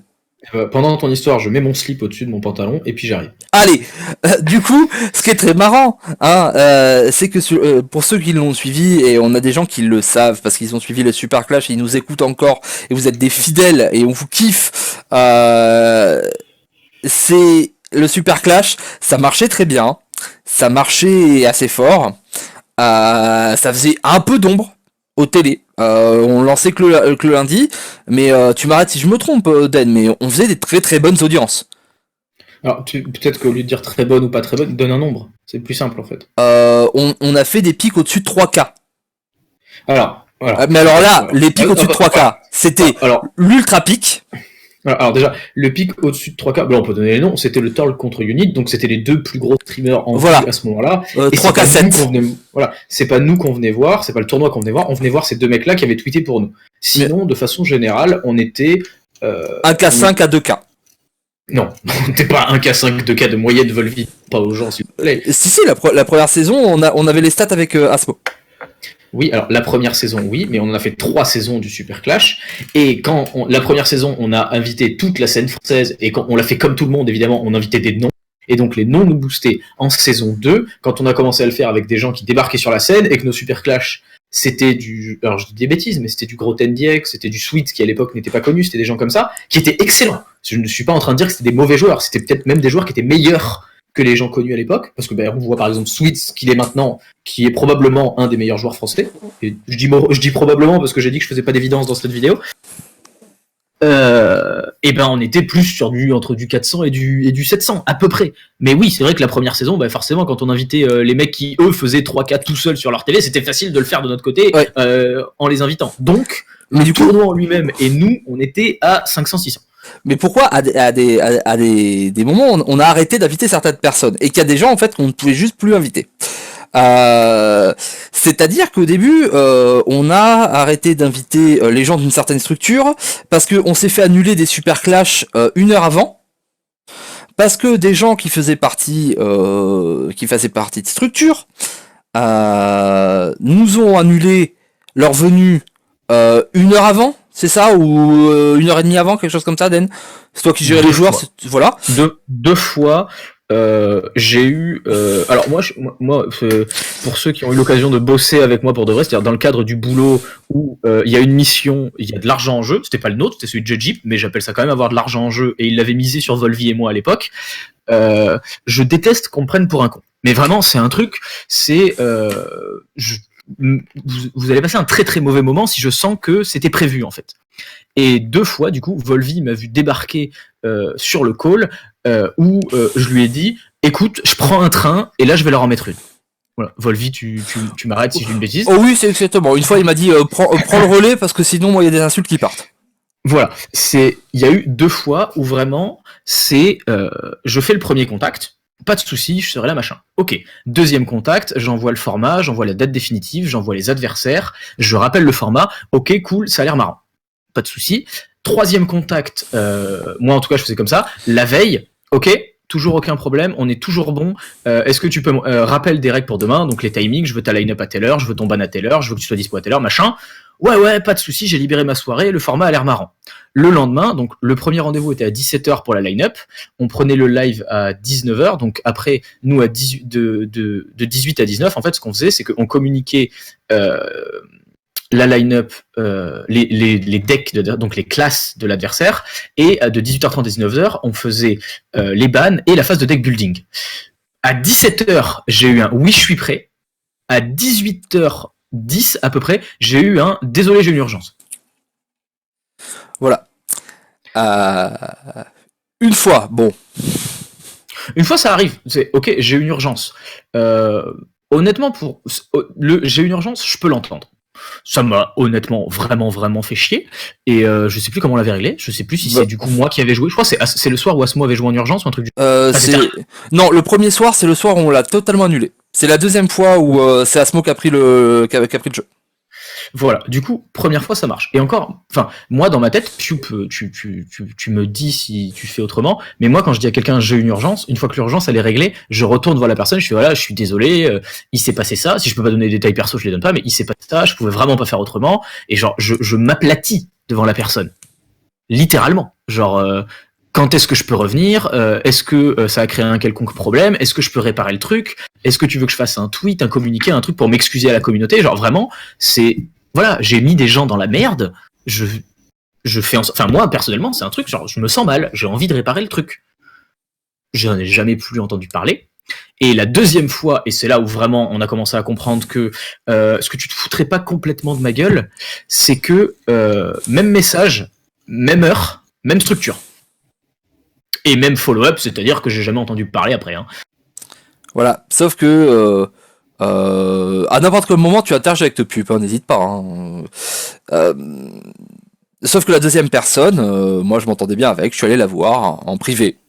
Hors toute chose, et je citerai pas le nom de la personne. La personne m'a dit clairement que il y avait des ordres de nous prévenir au dernier moment. C'était acté. C'était pas genre ça nous arrive. Non. C'était pas genre on s'en fout. Non. C'était des ordres, c'était demandé. Pour nous mettre dans l'embarras. Bon. On a commencé et on a dit ok d'accord, on a continué et même quand on continuait les comment s'appelle les casts hors les gens de cette structure, toute la fin de la première saison d'En, ça marche encore très fort parce qu'on a récupéré, parce qu'on a le public d'avant et du coup on l'a quand même un petit peu gardé. Et du coup on est toujours au-dessus de 1K. On fait pas une émission de la saison 1 en dessous de 1K. Honnêtement, je te fais confiance parce que je me rappelle plus. On a les stats avec Asmo. On n'en fait pas une en dessous de 1K. Saison 2, les Honor, alors à l'époque c'était pas Honor League, c'était Millstone. Non, c'était Millstone, puis Honor League, puis Honor. Puis Armac. Dans la voilà. Donc c'était Millstone, puis Honor, ça a été pareil à peu près sur l'année. On met les Millstone pile en face. Du coup, Non, on se retrouve. on met les qualifications. On met les qualifs. Du coup, on se retrouve dans la merde pour avoir les joueurs. Et en plus, on les fait forcément, elles sont castées par les gros casteurs. Hein, En gros, on pouvait ni avoir les joueurs qui étaient bons, ni avoir les casteurs qui amenaient du monde. Voilà. Donc, on se dit, ok, d'accord, ils font leur truc dans leur coin. À l'époque, on se dit, d'accord, ils font ça, ils changent leur truc, ils s'en battent les couilles du reste, ils regardent pas. À ce moment-là, on se dit, c'est juste, ils s'en foutent du reste et ils font leur truc. Bon, on change de jour le Super Clash. On le passe au mardi. C'était le lundi, on le passe au mardi. Et qu'est-ce qui s'est passé 2 semaines après? Eh ben, ils ont changé le jour des qualifs. Tu le vois le lien entre ton histoire et notre histoire, Pup? Ah oui, non, mais les méthodologies sont les mêmes, sachant que moi, c'était un petit truc, hein, même si j'avais le soutien de Blizzard, de par les contacts que j'avais noués avec les CM, j'ai toujours eu ce cas-là.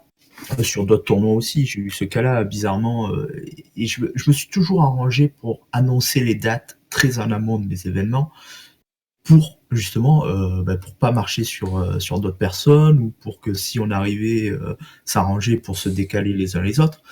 Il y a une seule structure qui systématiquement mettait ces dates sur les gros événements des gens, et mettait ces dates en plus en les prévenant moins d'une semaine à l'avance. Ça a toujours été la méthode. Donc une fois, 2 fois, ça va. ça m'arrive pas qu'à moi, ça vous arrive à vous, à d'autres. C'est une méthodologie prévue et ça fait 3-4 ans que ça dure. Donc là, je pense qu'on va arrêter d'être à charge et Oui. je vais du coup, je vais me permettre de faire la transition. Pourquoi on donne ces exemples? C'est juste pour montrer que il y avait une volonté d'avoir une hégémonie totale sur la scène et donc d'être les seuls à pouvoir aller gratter des sponsors, à aller gratter des contacts politiques pour avoir des soutiens auprès des diverses mairies, comme Versailles, comme d'autres, ou Comme le ou de Kremlin monter, Bicêtre. voilà, ou de monter un peu plus haut en ayant des soutiens auprès des ministères, des choses comme ça, en étant les seuls à pouvoir le faire. Il y a vraiment, c'est vraiment moi ce que j'appelle la politique de la terre brûlée, c'est à partir du moment où on brûle tout autour de nous et on est le seul champ qui est pas brûlé, ben on est obligé de venir chez nous. Donc ça, c'est la théorie. Ouais, mais ton champ il est tout petit. Ouais, mais le champ est tout petit. Ça, c'est la politique qui a été menée depuis 4 ans et c'est pour ça que j'ai souvent parlé de cancer, hein, parce que le cancer, c'est ça. Le principe, c'est on détruit toutes les cellules qu'il y a autour. Je parlais de cancer, je parlais de phagocité. Phagocité, c'est quoi? C'est les lianes qui viennent, qui se développent sur les corps moribonds des autres végétaux. Donc ça, c'est les images que j'ai toujours employées sur Twitter ou autre. Et contre lequel je me suis battu. Pourquoi je me suis battu contre ça? Parce que j'ai l'intime conviction que l'e-sport, il y a une manne financière venue de sponsors. Il y a les sponsors classiques, endémiques, matériel d'informatique, éditeurs de jeux, mais il y a aussi des sponsors autres. J'ai parlé des banques qui aimeraient s'y mettre. Oui, c'est le non endémique en fait qui est touché par ça. Et le non endémique, c'est un monde de sponsors énorme. Hein. Je vais parler de quelques-uns qui commencent à s'y mettre et qui sont énormes. Kellogg's, les banques, il y a la Société Générale qui commence à s'y mettre, il y a le Coca, CIC, McDo. la BNP, il y a McDo, il y a Renault chez Vita, enfin, regarde les sponsors de Vitality, donc il y a des trucs énormes. Donc il y a un gâteau potentiel qui est énorme, mais pour être intéressant pour ces sponsors-là, il faut avoir un prêt qui est gros. Et le problème d'avoir voulu brûler tout ce qu'il y a autour, ça veut dire que le prêt, il est tout petit, comme disait Den. Et c'est contre ça que je me suis battu et je me suis fait taper dessus parce que j'étais méchant. Oui. C'est parce que la bulle de l'e-sport, elle est pas limitée en taille. On peut vivre à beaucoup dessus et la faire grossir en interne pour commencer à attirer plus d'argent, c'est faisable pendant encore pas mal d'années. Donc pour l'instant, on ne devrait pas être dans la phase où, ce que disait Dan tout à l'heure, où on se bat pour gagner la part du lion. En fait, là, faut se battre pour développer le secteur afin de... Pour faire grandir l'antilope. Voilà. Et après, on se battra. Voilà. Et d'un point de vue stratégique, il y a un truc, Hearthstone est le jeu de cartes le plus populaire, quasiment depuis sa sortie. Je pense que ça lui a pris 1 an à peu près à se diversifier, mais déjà pendant la bêta, il y avait des trucs comme les Fight Night, les choses comme ça, qui étaient assez populaires et qui marchaient bien sur YouTube. Par exemple, je me rappelle de Trump, qui venait d'autres jeux, hein, c'est des joueurs qui venaient d'autres jeux, mais très vite, Trump a su convaincre des gens sur Hearthstone. Mais là où c'est assez amusant, et c'est là où moi je coupe vraiment la scène Hearthstone en deux, c'est le modèle américain et le modèle français. Pourquoi ? Parce que le modèle américain, il y a une quantité de streamers monstrueux. On parle de Tice, on parle de Kriparian, on parle de This Guy's Toast, on parle de Dog, on parle de Trump à une époque, Amaz à une autre époque. Il y a plein de gens comme ça. Je vais donner les noms de mes chouchous. Renade Kibler. Voilà, on parle de gens qui, à une époque, seuls, ils n'avaient pas de structure. Alors, c'est aussi des businessmen à côté. Mais seuls, je parle de gens qui ont cassé la barre des 25K. Ce qui, pour moi, sur Twitch, 25K, c'est monstrueux, sur Hearthstone, en tout cas. Sur à peu près tous les jeux. On perd un peu le sens des réalités avec Fortnite et Apex maintenant, mais sur tous les jeux, c'est énorme, hein, 25K. Et en fait, le truc, c'est que en France, si on pouvait avoir une espèce d'unité, etc., je pense pas que c'est un nombre qui serait irréalisable. Beaucoup de gens ont dit oui, mais c'est le fait que c'est pas anglais, c'est le fait que y a moins de gens en France qu'en Amérique, des choses comme ça. Oui, mais il y a aussi le fait que quand les streamers se lancent sur Hearthstone, j'ai l'impression qu'ils font pas du Hearthstone, ils font du eux-mêmes. C'est-à-dire que ils vont essayer de se mettre en avant en tant qu'influenceurs dès le début. Et c'est pour ça qu'aujourd'hui, on parle de nom. Et c'est pour ça que vous regardez, par exemple, je sais rien moi, mais Unid, il a fait des OPSP pour Shadowverse, il a fait des OPSP pour Artefact, etc. Que des jeux de cartes, au final. Parce que c'est des gens qu'on voit beaucoup dans l'univers du jeu de cartes. Mais quand on regarde, le public se transfère. C'est-à-dire que Unid a un public, Torque a un public, Odemir a un public, ils en partagent un petit peu, mais ils ont tous leur public en quelque sorte. Mais en France, il n'y a pas vraiment de public Hearthstone. C'est-à-dire, personne, dans le moment du drama, moi c'est vraiment un truc qui m'a choqué, il n'y a personne qui dans les commentaires dit « moi je regarde Hearthstone ». Non, c'est « moi je regarde machin ». Et puis moi je défends machin contre machin. Et puis moi j'aimerais que lui, il lui arrive pas des bêtises, etc. Et en fait, j'ai l'impression que la scène française du streaming Hearthstone, en fait c'est une scène IRL. Moi, j'ai l'impression, quand je vois le drama et que je le décortique un peu, j'ai l'impression de voir un Snapchat. Oui, c'est ça. C'est une guerre d'ego. Voilà. Et le problème, et ce que les gens ne se rendent pas compte, c'est que Hearthstone est peut-être assez fort pour tenir contre Magic, etc. Mais parce que quand Hearthstone a un problème, Blizzard fait une annonce de fou. Blizzard fait un Wild Open. Mais Blizzard fait des trucs. Mais en France, on a quoi aujourd'hui en France pour concurrencer ces choses-là ? C'est ça que j'ai l'impression dont les gens ne se rendent pas compte. Et il y a un autre truc aussi que j'ai l'impression que personne ne l'a vu au fur et à mesure du temps, c'est que plus les années vont avancer et plus les Français vont parler anglais. La France est une catastrophe au niveau de l'apprentissage de l'anglais, mais au fur et à mesure des années, on progresse dans l'apprentissage. Et il y en a beaucoup, moi j'en ai vu beaucoup, des gens qui disent « Moi maintenant je vais sur les chaînes officielles pendant les gros tours. Moi je regarde plus la chaîne française, ou moi je regarde plus machin, ou moi j'ai découvert Kibler, ou j'ai découvert Kriparian, ou j'ai découvert machin. » Et le truc en fait c'est que on n'a absolument pas fidélisé à quelque chose qui parle aux gens. On les a pas fidélisés au jeu, on les a pas fidélisés aux Français, on les a pas fidélisés à une équipe, on les a fidélisés à un mec. Et quand tu vois que on est dans un monde des réseaux sociaux où c'est l'image qui compte, et que l'image, je suis désolé, juste sur le mois de février, l'image de quasiment tous les plus gros de la scène française, elle a fait de l'ascenseur, tous, quasiment. C'est-à-dire que Torque, il a fait sa vidéo qui annonce le départ, oh mon dieu, tout le monde s'occupe de Torque. Puis ensuite, tout le monde qui dit qu'il a dit des bêtises, oh mon dieu, tout le monde déteste Torque. Puis ensuite, gros silence, on n'a pas la version des autres. Du coup, Torque remonte. Puis il y a les vidéos qui sortent, puis Torque descend. Odemian, c'est pareil. Non, Odemian pas trop. Odemian, il a pas été trop touché. Mais Vince Felkane, c'est pareil. Ils ont eu une grosse séquence de lynchage. Puis les vidéos sont sorties, puis c'est remonté. Les Géos, ils ont eu une grosse session de lynchage quand il y a eu le transfert. Puis les gens ont dit leurs streams sont toujours cool, ils ont pas changé d'identité. Puis maintenant, il y a des trucs avec Fichou, il y a des trucs avec machin, il y a des trucs avec tout le monde. Il y a pas d'identité de scène française Hearthstone. Il y a des mecs. Et dans le monde des réseaux sociaux dans lequel on vit, je suis désolé, mais des mecs, voilà, je sais pas si ça s'entend au micro, mais tu claques des doigts et le mec, tu le détruis. Voilà, on peut pas, économiquement, tu ne bâtis pas ton avenir sur un mec de 25 ans qui a fait que jouer aux cartes toute sa vie. Merde! Et là, c'est l'économiste qui parle. Non, mais je suis désolé, et même pour moi, c'est genre, j'ai un master, j'ai tout ce que vous voulez, si vous voulez, j'ai un mot du médecin, puis de je sais plus combien, je m'en fous. On s'en fout.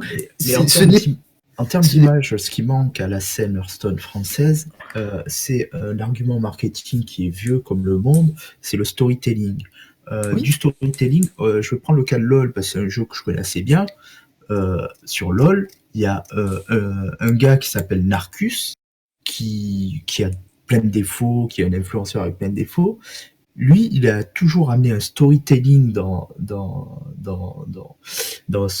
son jeu, autour de sa façon de jouer, mais aussi autour des faux dramas qu'il créait avec ses potes et des trucs comme ça. Et ça plaît aux gens. Sur Hearthstone, non, il n'y a jamais eu ce storytelling. Pourquoi ? Parce que les gars n'arrivent pas à s'entendre ensemble. Ils veulent pas, ils veulent tous. Ils veulent tous tirer dans les pattes. Pourquoi, et pareil, la guéguerre Géo-Arma, elle n'a pas été créée entre les joueurs. À la base, ça a été créé au niveau direction. C'est ça le problème. Oui, et puis les joueurs s'en sont emparés. Et les joueurs s'en sont emparés après, parce que ça crée des tensions. Mais un truc qui commence à se faire, je prends le cas de Maverick, qui est un peu sorti de tout ce jeu des directions qui demander des choses. Depuis qu'il est indépendant, donc ça fait pas très longtemps, il pousse au cul de plein de d'autres streamers. Il a poussé Johnny Bamboo, il a poussé Ben Meka, il a poussé Fordakin, plein de gens comme ça. Ça coûte rien. Lui, ça lui fait perdre quasiment que dalle. Et ça fait grossir la scène. Et on peut faire grossir la scène encore beaucoup. Donc c'est par des actions comme ça qu'on va faire grossir l'audience. On fait grossir l'audience, on intéresse plus de sponsors, ça amène une manne financière, on peut faire plus de tournois, on peut faire plus d'événements, on peut faire des super productions sur Twitch plus facilement parce qu'on a de l'argent pour le mettre en place. On peut, au lieu d'avoir juste un streamer qui fait tout seul, on peut avoir un streamer avec un régisseur, peut-être un autre mec. Et c'est comme ça, on prend l'exemple de Zerator, c'est comme ça qu'il a fait. Maintenant, il a toute une équipe, Zerator. Pourquoi Géo, quand il stream, enfin, quand il streamait, ou Millennium, quand il stream, enfin, pas Millennium, Arma et tout ça, ils n'avaient pas de régisseur, quoi. C'était le streamer qui devait s'occuper de tout. Parce qu'ils sont pas arrivés à faire grossir la scène, parce qu'ils ont tous voulu défendre leur petit précaré. C'est ça. Et pour moi, le truc le plus symbolique, c'est la levée de bouclier qu'il y a eu quand Vince a donné son salaire pendant sa vidéo de révélation. Et tout le monde est tombé des nues. Ah, on pensait que les Arma, ils gagnaient 3000, 3500 par mois, etc. Mais vous pensiez ça comment? Vous aviez cru que c'était des sénateurs, les mecs, ou quoi? Et justement, pour moi, c'est ça qui montre vraiment le gros problème de la scène Hearthstone. La plus grosse structure du pays sous-paye ses employés. Comment vous pouvez dire que la scène va bien après ça? La question que j'ai envie de vous poser, parce qu'on va finir, parce que c'est déjà un très très long. Je finis juste. Oui, je t'en prie. Parce que, en fait, c'est 20 secondes. Je pensais que t'avais fini, mais je t'en prie. Presque. C'est qu'en fait, ce que Vince a dit dans sa vidéo, c'est que c'est Arma qui le payait mal. Et c'est peut-être vrai, c'est Arma le payait mal. Mais la question qu'il faut se poser, c'est pourquoi? Oui, peut-être qu'il y a un problème de direction, qu'ils voulaient centraliser l'argent, que c'était une forme de harcèlement, tout ça. Mais à un moment, si la boîte, elle paye tout le monde mal, ce qui s'est vu dans toutes les vidéos, puisque Odemian a dit qu'il était mieux payé, mais qu'il était moins bien payé que chez Millennium, et qu'il roulait pas sur l'or. Felkane, il a donné quasiment son salaire dans son tweet longueur. Enfin, on comprend à peu près les sommes desquelles il parle, et c'est pareil, c'est relativement ridicule. Moi, chez Géo, je sais à peu près à combien ils sont capables de payer les joueurs Hearthstone. Il faut se rendre compte qu'en fait, même dans des boîtes qui essayent de faire des réductions de coûts parce que la direction veut lâcher le moins possible, le fait qu'on parle de sommes qui sont même pas à 4 chiffres et on parle des plus grosses boîtes de la scène, ça témoigne d'un énorme problème économique. Ah oui, mais ça, tu l'as pas sur d'autres jeux, tu l'as pas sur non.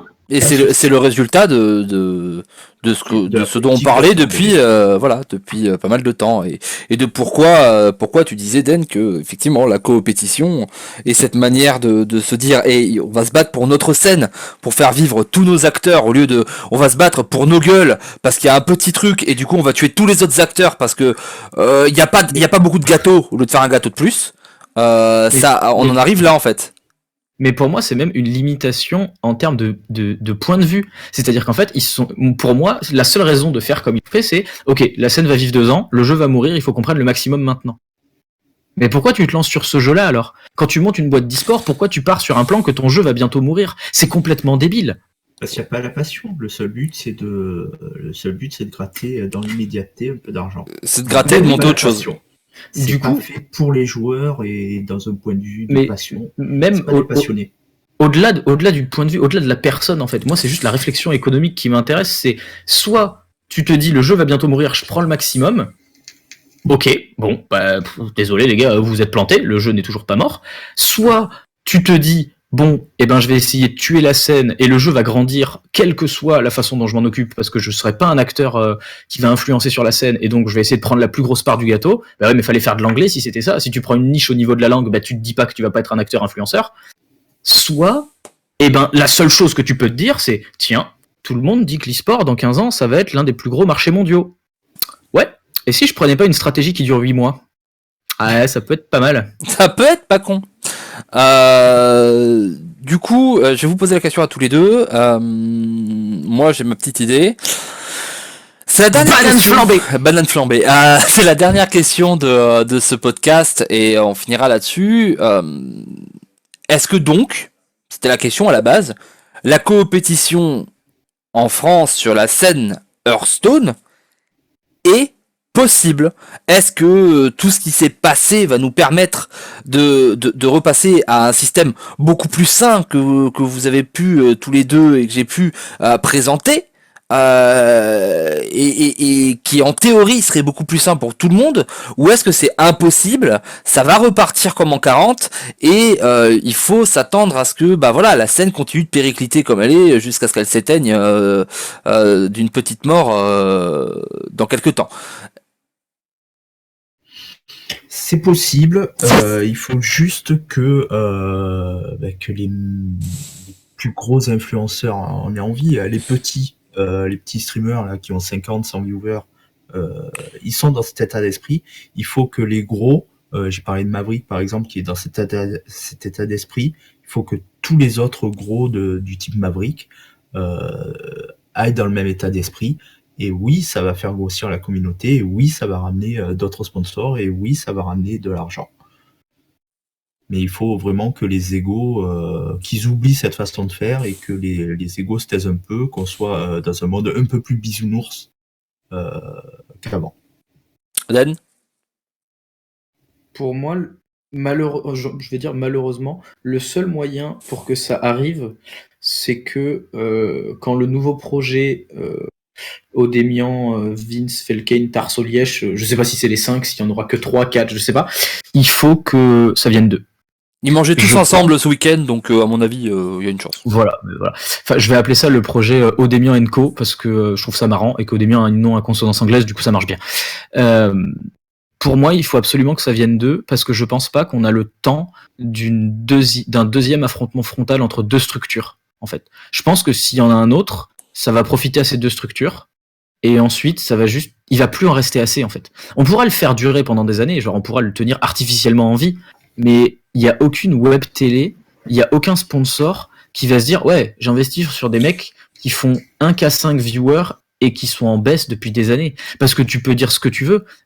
Arma peut dire, ouais, on est à 3K viewers de moyenne. Oui. Et si on regarde ta courbe de croissance, elle va vers le bas. Bon, bah vas-y, va convaincre un sponsor maintenant. Ce qui intéresse un sponsor dans l'e-sport, c'est la croissance. Il vient dans l'e-sport parce qu'on lui dit c'est le secteur qui a le plus de croissance. Il vient pas dans l'e-sport, c'est le secteur qui a le plus d'argent maintenant. Alors, personne fait des investissements à 3 semaines, enfin. Il y a deux choses pour les sponsors. Il y a la croissance et il y a le storytelling qui est ultra important. Parce qu'un sponsor qui met de l'argent dans un petit truc qui grossit en termes d'image de marque, c'est génial pour lui. Donc c'est ça, mais là-dessus, il va investir. Il va pas investir sur un truc qui vivote. Il va investir sur un truc qui a un potentiel. Et là, à l'heure actuelle, le potentiel, il n'y est pas parce que on détruit de l'intérieur. Actuellement, en fait, on voit quelque chose qui est probablement mieux que ce qu'il y aura plus tard. Genre, on est en train de vendre un potentiel négatif actuellement à des sponsors.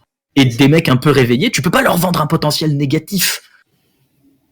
Enfin, imaginez, c'est comme si dans Hearthstone, quand vous ouvriez des paquets, avant de l'ouvrir, il y a une voix qui vous disait « T'auras que des communes ». Bah ouais, j'ouvre pas le paquet, alors qu'est-ce que je m'en fous ? C'est un peu ça qu'on leur dit aux sponsors actuellement, c'est « On vend que des communes ». Bah ouais, mais il y a Fortnite et Apex, les gars, à côté. Ouais, mais non, nous, notre truc, c'est les communes. On est bien dans les communes. On aime bien le gris. C'est ça. Exactement. Ok, pour le coup, il y a deux avis qui sont côte à côte. Je suis peut-être au fond de moi, je pense que c'est possible. Et ma première couche dit non, c'est mort, ça va repartir comme en 40. Les gens ont pas envie de bosser ensemble. Les gens, il y a toujours des batailles d'ego à la con. Les gens veulent pas bosser correctement et ça va pas marcher. Ça, c'est la première couche. Mais quand je gratte un peu. Pub, tu peux le dire. Je t'ai proposé un projet pareil, hein, de coopération, voire de coopétition quelque part aussi dans la semaine, de quelque chose qui pour l'instant est très éthéré, mais que je vais essayer de bosser correctement pour faire quelque chose qui marche. Au fond de moi, il y a il faut qu'on y aille maintenant. C'est peut-être le dernier moment où on peut réussir à relancer la machine. À faire que qui a eu ce gros drama, ça peut permettre, ça peut permettre de relancer. On peut se dire, c'était pas de la terre brûlée, c'était de la jachère. Hein, on a laissé le sol se reposer et peut-être que c'est le moment de relancer le truc et qu'on fasse tous des choses et qu'on s'entende tous pour faire des choses et que ça profite à tout le monde. Et voilà, au fond c'est ce que je crois. La première partie du vieux con en moi fait. Et si vous voulez le présenter en termes que d'autres gens comprendront mieux, être gentil les uns avec les autres, des fois ça rapporte masse de thunes. Il y a de l'argent à être gentil. Prenez l'argent. C'est ça. Voilà, comme ça on a les deux versions. Parce que par exemple, Norman et Squeezie ne peuvent pas se saquer. Et au départ de leur carrière, c'était des super potes en image. Gros partenariat. Parce que, ouais, lui je l'aime pas. Ouais, mais lui il a 8 millions d'abonnés. Ouais, mais 3 millions d'euros. Ah, bah je l'aime bien. Voilà, le bel exemple, Norman et Squeezie qui s'aiment pas du tout, mais au début de leur carrière, ils ont fait des gros partenariats. Voilà. Voilà, McFly et Carlito ne peuvent pas se blesser. Non, c'est pas sûr. Voilà, je pense qu'on a. Volvi et Den se voient très rarement en vrai. Mais jamais, on peut pas se blairer en vrai. Hein, sur internet ça va, mais en vrai non. Je pense qu'on a à peu près tout dit. Est-ce qu'on a quelque chose à rajouter? Dites-le moi, mais je pense que on a été quand même assez pléthorique et complet sur le sujet. Moi, je vois rien à rajouter comme ça. Moi je pourrais en parler pendant 8 heures, mais je vais arrêter là. Ok, mais voilà les copains, j'espère que ça vous a plu. Merci beaucoup d'être venus en parler avec nous.